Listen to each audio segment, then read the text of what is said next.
માતાજી મિત્રો, જય શ્રી કૃષ્ણ. કેમ છો બધા? મજામાં? હું આજે દાબેલી બનાવવા કરું છું. તમે વિડીયોમાં બનાવો મિત્રો. આપવા માટે મૂકી દઈશું તો નમક નાખી દઈશું.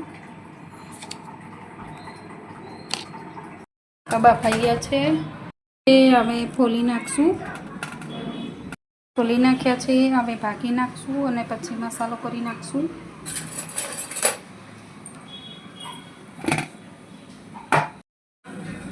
આવી રીતે ભાગી નાખવાના બટાકા એકદમ ઝીણા. આવી રીતે બધા ભાગી નાખશું.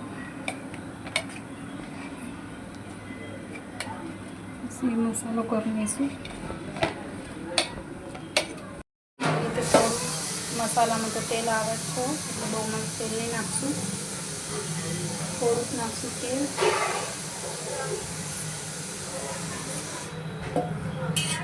પછી મસાલો તેલ ગરમ થાય પછી મસાલો નાખી દઈશું.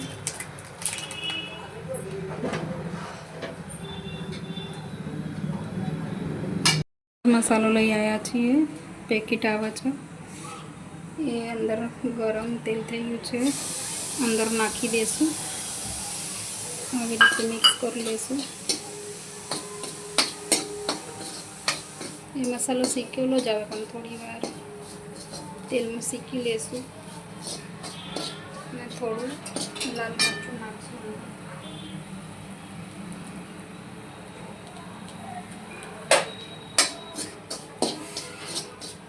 ને પછી થોડું પાણી નાખશું. રગડો થોડો ઢીલો કરવા માટે.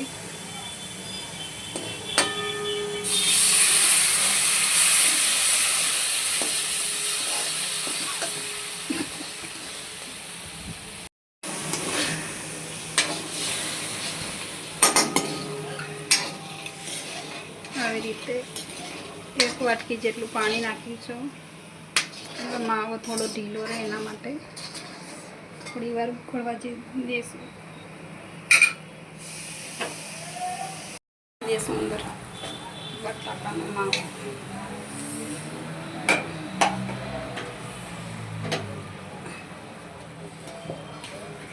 બધું નાખી દઈશું, પછી મિક્સ કરી દઈશું.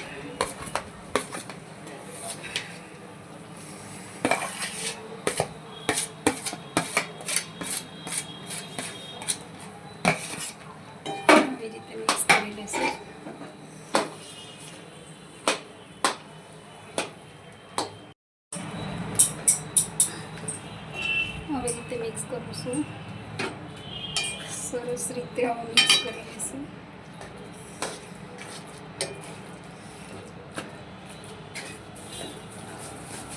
સરસ રીતે આવી રીતે મિક્સ કરી લઈશું.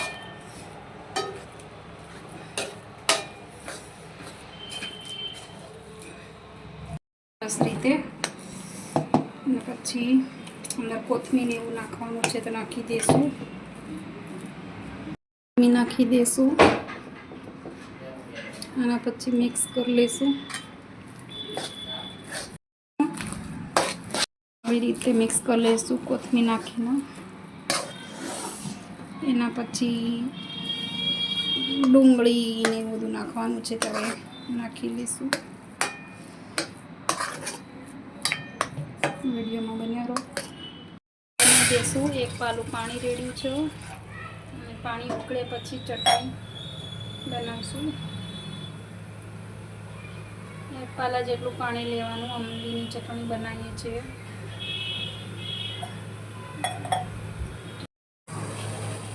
આવી રીતે ચટણીનો મસાલો લઈ આવ્યા છીએ, તૈયાર મળે છે એટલે અંદર નાખી દઈશું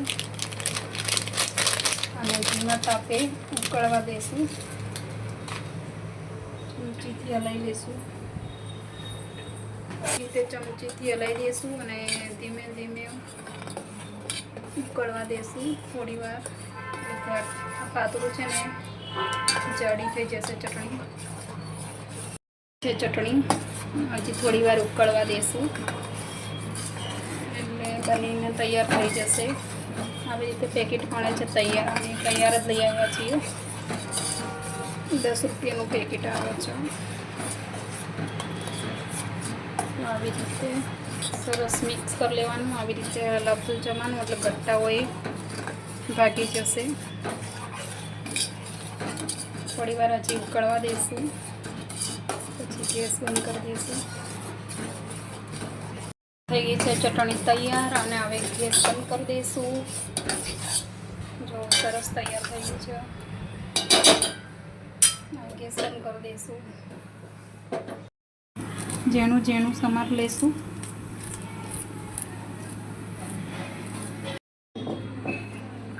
આ છે દાડમ આવી રીતે નાખી દઈશું. પહેલાં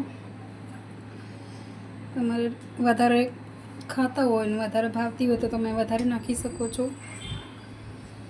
આવી રીતે નાખી દેવાની. એના પછી ડુંગળી પણ નાખી દઈશું.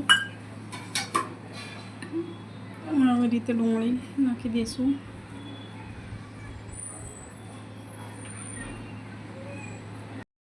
મસાલા સિંગ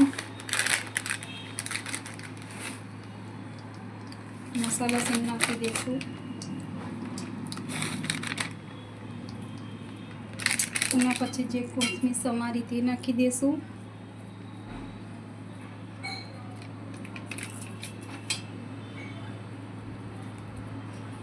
મસાલો તૈયાર થઈ ગયો છે, અને હવે દાબેલી ભરવાની છે તે ભરી લઈશું. અમે પહેલી વાર જ બનાવીએ છીએ ઘરે, અમે બહારથી જ લાવીએ છીએ. પહેલી વાર ટ્રાય માર્યો છે ઘરે. કેવી બની છે ખબર નહીં, ખાઈએ પછી ખબર પડે કેવી બની છે. છે આવી રીતે મિક્સ કરી લેશું મસાલો.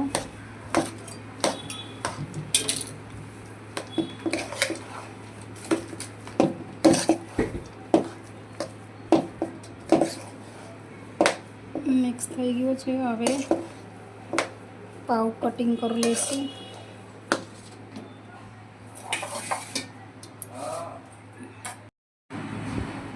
આવી રીતે બધા પાવ આવી રીતે કટિંગ કરી લઈશું.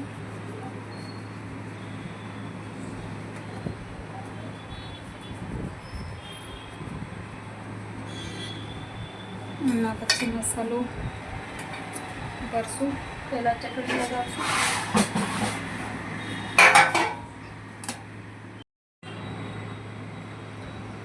આવી રીતે લગાવી દઈશું. બે બાજુ લગાવી દઈશું. એના પછી માવો ભરશું.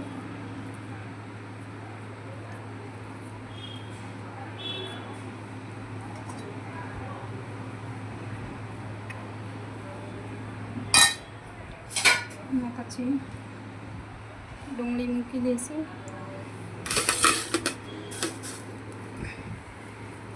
સેવ બીજું બધું તો અંદર નાખી દીધું હતું, એટલે હવે તવી પણ ગરમ થઈ ગઈ છે, અને પાવ શેકી લેશું.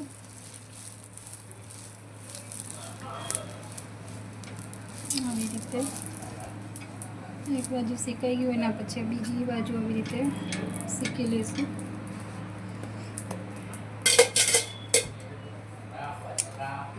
આવી રીતે ચટણી લગાવી દઈશું.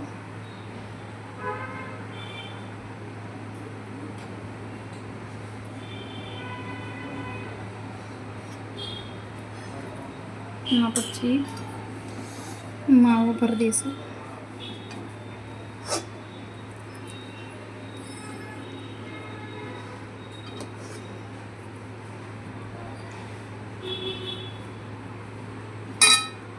એના પછી ગરમ કરી લઈશું.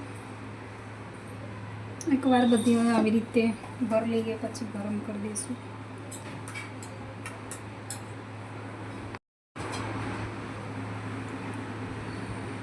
ડુંગળી નાખી દીધી છે, અને સેવ.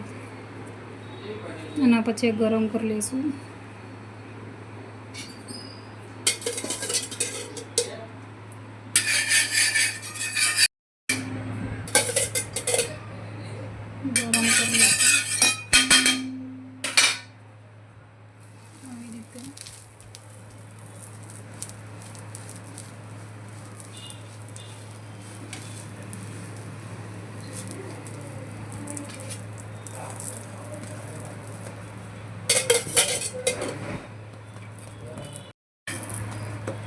ગરમ થઈ ગયા એના પછી કાઢી લઈશું. આવી રીતે લઈ લઈશું. આવી રીતે સેવ લગાવી દઈશું. અંદર તો નાખી હતી પણ આવી રીતે લગાવી દઈશું. બધી આવી રીતે બનાવી લઈશું.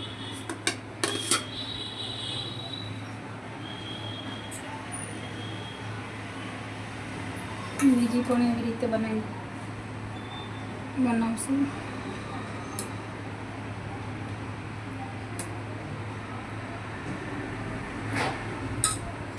એ પણ એવી રીતે મસાલો ભરી દઈશું.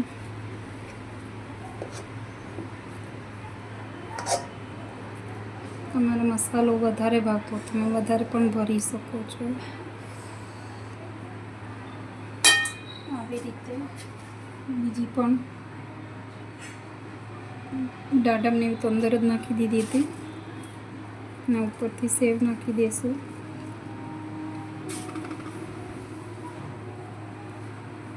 એના પછી ગરમ કરી લઈશું. બીજી પણ આવી રીતે શીખી લઈશું. અમે બટર નથી નાખ્યું, અમે તેલથી જ ગરમ કર્યું છે.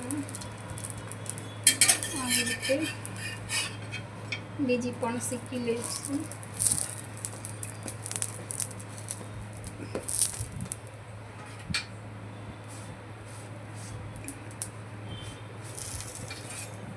તમારે કડક ખાવી હોય તો તમે વધારે કડક કરી શકો છો.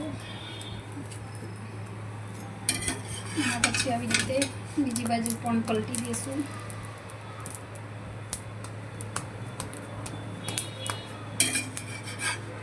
એ થઈ ગઈ છે એટલે કાઢી લઈશું.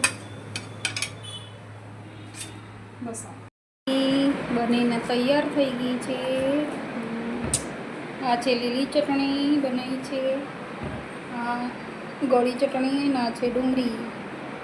સેવનું બધું તો અંદર જ નાખી દીધું છે એટલે અલગથી સેવ લેવાની જરૂર નથી. અમે પહેલી વાર જ દાબેલી બનાવી છે ઘરે. કેવી બની છે હવે અમે ચાખશું પછી તમને કહેશું કે કેવી બની છે. અને તમને વિડીયો ગમે તો લાઈક શેર સબસ્ક્રાઈબ અને કોમેન્ટ કરજો. અને અહીંયા વિડીયો પૂરો થાય છે. બાય.